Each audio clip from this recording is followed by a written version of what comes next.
السلام علیکم فرینڈز، اس طرح کی مزید سبق آموز ویڈیوز کے لیے میرے اس چینل کو سبسکرائب ضرور کر لیں۔ شکریہ۔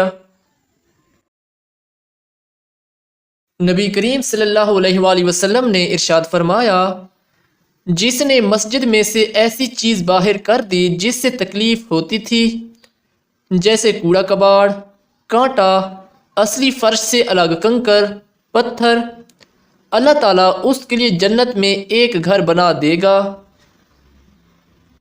نبی کریم صلی اللہ علیہ وآلہ وسلم نے ارشاد فرمایا، جب تمہیں اپنی نیکی اچھی لگنے لگے اور برائی بری محسوس ہو تو تم مومن ہو۔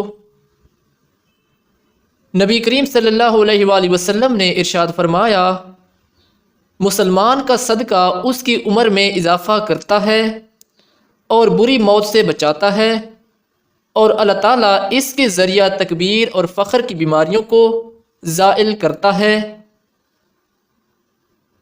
نبی کریم صلی اللہ علیہ وآلہ وسلم نے ارشاد فرمایا،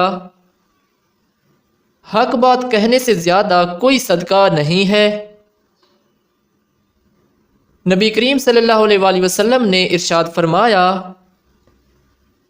جس گھر میں اللہ کا ذکر کیا جائے اور جس گھر میں اللہ کا ذکر نہ کیا جائے، ان کی مثال زندہ اور مردہ کی سی ہے۔ نبی کریم صلی اللہ علیہ وآلہ وسلم نے ارشاد فرمایا، جو شخص کسی کا کوئی عیب دیکھے اور اسے چھپا لے تو اس کا یہ عمل ایسا ہے جیسے کوئی زندہ درگور کی جانے والی لڑکی کو بچا لے۔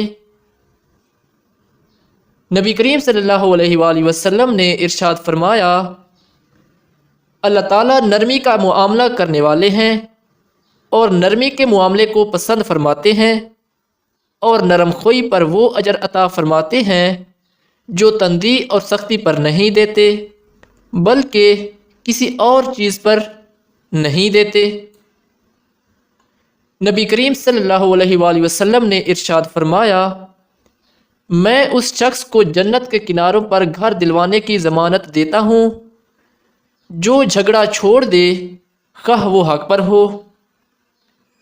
نبی کریم صلی اللہ علیہ وآلہ وسلم نے ارشاد فرمایا، یہ اللہ تعالیٰ کی تعظیم کا ایک حصہ ہے کہ کسی سفید بال والے مسلمان کا احترام کیا جائے۔ تو دوستو، اس طرح کی مزید اچھی ویڈیوز کے لیے میرے اس چینل کو سبسکرائب ضرور کر لیں۔ شکریہ۔ اللہ حافظ۔